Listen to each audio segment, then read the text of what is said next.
Welcome back to BV's world.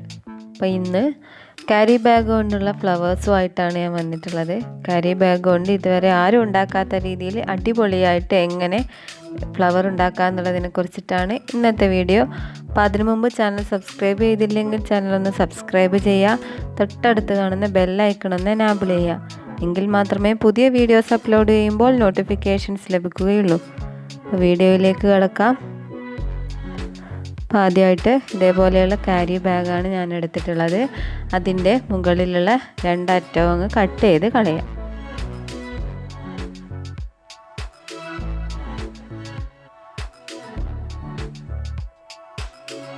Carry bag നിരോധിച്ചത് കൊണ്ട് വളരെ ബുദ്ധിമുട്ടാണ്. നല്ല അടിപൊളി ക്രാഫ്റ്റ് ഐറ്റംസൊക്കെ ക്യാരി ബാഗിൽ നിന്ന് നമുക്ക് ഉണ്ടാക്കാമായിരുന്നു. അപ്പം ആദ്യം തന്നെ ഇങ്ങനെ ആ സൈഡൊക്കെ കട്ട് ചെയ്ത് മാറ്റുക. ക്യാരി ബാഗ് കൊണ്ടുള്ള ഒരു ഫ്ലവറിൻ്റെ വീഡിയോ ഞാൻ മുന്നേ ചെയ്തിട്ടുണ്ട്. അപ്പോൾ അതെല്ലാവരും ഒന്ന് കണ്ടു നോക്കുക. ഇതേപോലെയുള്ള ഒരു കമ്പി നമുക്ക് ഷോപ്പിൽ നിന്ന് വാങ്ങാൻ കിട്ടും, ക്രാഫ്റ്റ് ഷോപ്പിൽ നിന്ന്. അപ്പോൾ അത് എടുത്ത് നമ്മൾ ഇതേപോലെ ഒരു അക്രിലിക് പെയിൻറ്റിൻ്റെ ഒരു പാത്രമാണ് ഞാൻ എടുത്തിട്ടുള്ളത്. അല്ലെങ്കിൽ ഇതേപോലെ റൗണ്ടായിട്ട് നമുക്ക് എടുക്കാൻ പറ്റുന്ന ഏതെങ്കിലും ഒരു പാത്രം എടുക്കുക. എന്നിട്ട് ഈ കമ്പി ഇതേപോലെ ഒന്ന് ചുറ്റി ടൈറ്റ് ചെയ്ത് കൊടുക്കുക. ഓക്കെ, എന്നിട്ട് പാത്രം അങ്ങോട്ട് നീക്കി വെക്കുക. എന്നിട്ട് കട്ട് ചെയ്ത് കൊടുക്കുക. നമുക്ക് ഇതേപോലെ ചെയ്തെടുക്കണം. ഇതുപോലെ ഒരു 6 കമ്പികൾ ഞാൻ ചെയ്തെടുത്തിട്ടുണ്ട്, 6 റൗണ്ട്സ്. അപ്പോൾ 6 എണ്ണമാണ് ഒരു ഫ്ലവർ ഉണ്ടാക്കാൻ വേണ്ടി നമുക്ക് ആവശ്യമായിട്ടുള്ളത്.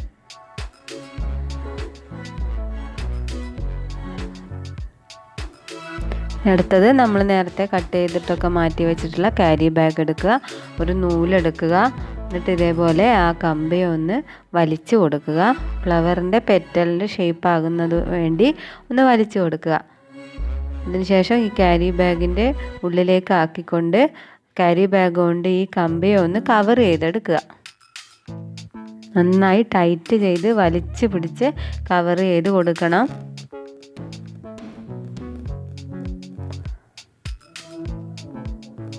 നന്നായി വലിച്ചു പിടിച്ച് കവർ ചെയ്ത് കൊടുക്കുക. അതിനുശേഷം ഈ നൂല് ഉപയോഗിച്ച് നന്നായി ഒന്ന് ടൈറ്റ് ചെയ്ത് കൊടുക്കുക. ടൈറ്റ് ചെയ്ത് കെട്ടുക.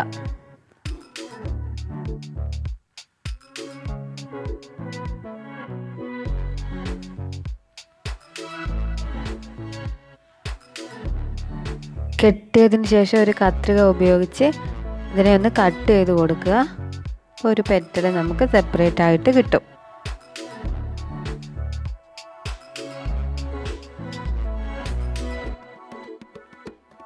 അപ്പോൾ ഇതേപോലെ നമ്മൾ 6 ഇതളുകളും ചെയ്തെടുക്കണം.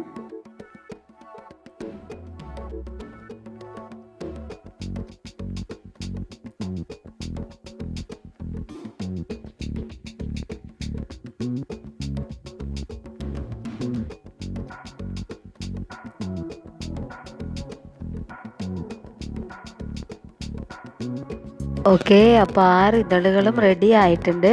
ഇനി അതിനെ ഒരു പെൻസിൽ ഉപയോഗിച്ച് ഇതേപോലെ പെറ്റൽസിൻ്റെ ഷേപ്പ് ആക്കി എടുക്കണം.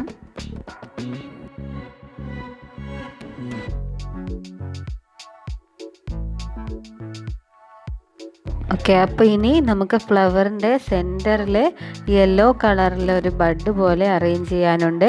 അപ്പം അതിനു വേണ്ടി യെല്ലോ കളറിലുള്ള പ്ലാസ്റ്റിക് കവറാണ് ഞാൻ എടുത്തിട്ടുള്ളത്.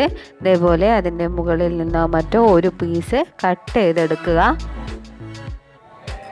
അതിനുശേഷം ടിഷ്യൂ പേപ്പറിൻ്റെ ചെറിയൊരു പീസ് എടുത്ത് ഇതേപോലെ ഒന്ന് ചുരുട്ടി കൊടുക്കുക.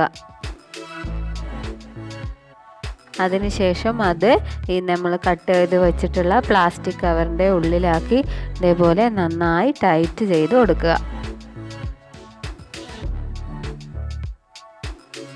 എന്നിട്ട് നൂലുപയോഗിച്ച് നന്നായി കെട്ടിക്കൊടുക്കുക.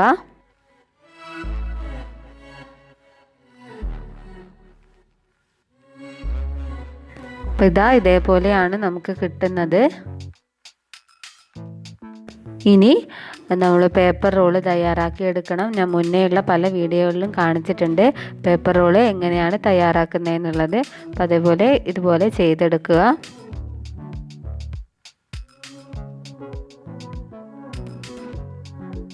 എന്നിട്ട് അതിൻ്റെ മുകൾ വശവും താഴ്വശവും ഒന്ന് കട്ട് ചെയ്ത് കൊടുക്കുക.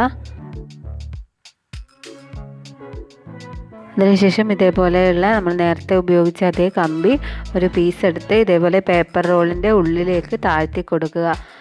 അങ്ങനെ ചെയ്യുന്നത് കൊണ്ട് നമുക്ക് ഈ പേപ്പർ റോളിനെ ഒന്ന് വളച്ചെടുക്കാനൊക്കെ പറ്റും.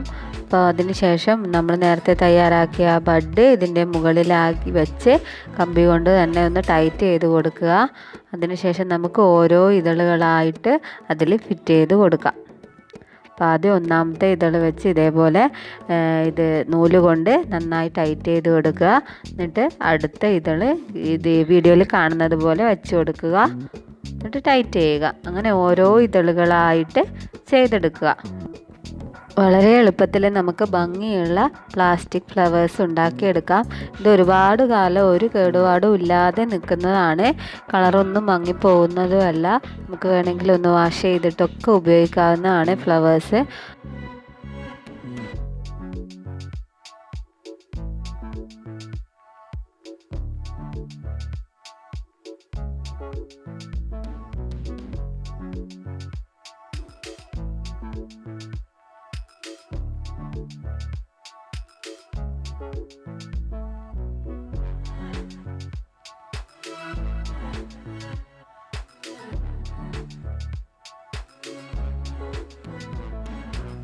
ഓക്കെ, അപ്പോൾ ഫ്ലവർ റെഡി ആയിട്ടുണ്ട്. ഇനി നമുക്ക് നമ്മൾ സാധാരണ ചെയ്യുന്നത് പോലെ ഈ ഗ്രീൻ ടാപ്പ് ഇതിൻ്റെ തണ്ടിൽ നന്നായി ഒന്ന് ചുറ്റി കൊടുക്കാം.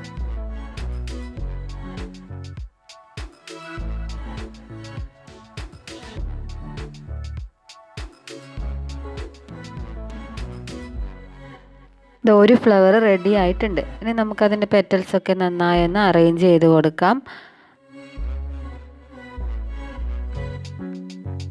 അപ്പോൾ ഇതേപോലെയുള്ള കുറച്ച് ഫ്ലവേഴ്സ് ഞാൻ നേരത്തെ ചെയ്ത് വെച്ചിട്ടുണ്ട്. അപ്പോൾ 4 ഫ്ലവറാണ് ചെയ്തിട്ടുള്ളത്. നിങ്ങൾക്ക് വേണമെങ്കിൽ പ്ലാസ്റ്റിക് കവർ എത്രയോ കിട്ടുന്നത് അതിനനുസരിച്ച് ഒരുപാട് ഫ്ലവേഴ്സ് ചെയ്താൽ നല്ല ഭംഗിയുണ്ടാവും. അപ്പോൾ ഇതേപോലെ ചെയ്തെടുക്കുക. നമുക്കിതെങ്ങനെ ഒന്ന് അറേഞ്ച് ചെയ്തെടുക്കാൻ നോക്കാം. അതിനുവേണ്ടി ആദ്യം വേറൊരു കാര്യം ചെയ്യാനുള്ളത്, ഇതേപോലെയുള്ള 4 ഈർക്കിലി എടുത്തിട്ടുണ്ട്. അപ്പോൾ ഈ 4 ഈർക്കിലിയിലും green colour paint, acrylic paint ചെയ്ത് നന്നായൊന്ന് ഉണക്കാൻ വെക്കുക.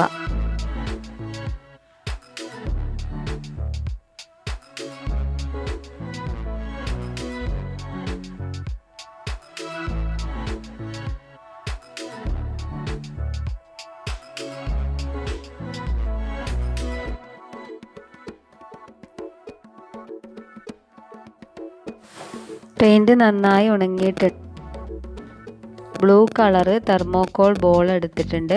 അപ്പോൾ ഓരോ ഈർക്കിലിയിലും ഞാൻ 3 വീതം തെർമോക്കോൾ ബോളിനെ ഒന്ന് അറേഞ്ച് ചെയ്തെടുക്കുകയാണ്.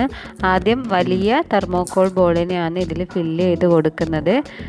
അങ്ങനെ വലിപ്പം കുറഞ്ഞു വരുന്ന തരത്തിൽ 3 തെർമോക്കോൾ ബോളിനെ ഓരോ ഈർക്കിലിയിലും അറേഞ്ച് ചെയ്ത് കൊടുക്കുക.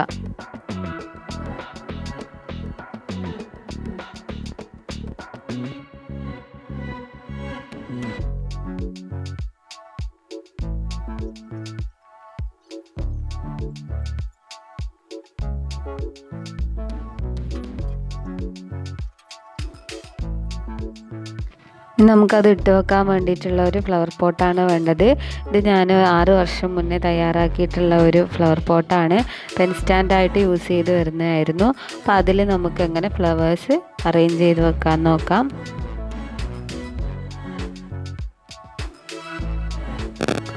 നാല് ഫ്ലവേഴ്സിനെയും മറ്റേ തെർമോക്കോൾ ബോൾ കൊണ്ട് ഉണ്ടാക്കിയതും ഒക്കെ നമ്മൾ ഇതിലേക്ക് നല്ല രീതിയിൽ അറേഞ്ച് ചെയ്ത് വെച്ച് കൊടുക്കാം. നല്ല ഭംഗിയുണ്ടാവും കാണാൻ. വളരെ എളുപ്പത്തിൽ നല്ലൊരു ഷോ പീസ് നമുക്ക് തയ്യാറാക്കിയെടുക്കാം. ഇതിന് നന്നേ ചിലവ് കുറവുമാണ്. തെർമോക്കോൾ ബോളിനൊക്കെ ചെറിയ പൈസയേ ഉള്ളൂ. അത് മാത്രമല്ല നമുക്ക് വേസ്റ്റ് മെറ്റീരിയലാണ് ഈ പ്ലാസ്റ്റിക് ബാഗ് എന്നൊക്കെ പറഞ്ഞാൽ. അപ്പോൾ നമുക്ക് ഇതിനെ നല്ല ഒരു ഷോ പീസാക്കി മാറ്റാൻ പറ്റും. അപ്പോൾ വീഡിയോ ഇഷ്ടമായെങ്കിൽ എല്ലാവരും ഒന്ന് ലൈക്ക് ചെയ്യുക, ഷെയർ ചെയ്യുക, കമൻറ്റ് ചെയ്യുക. ഇതുപോലുള്ള കൂടുതൽ വീഡിയോസിനായിട്ട് ചാനലൊന്ന് സബ്സ്ക്രൈബ് ചെയ്യുക. Thank you.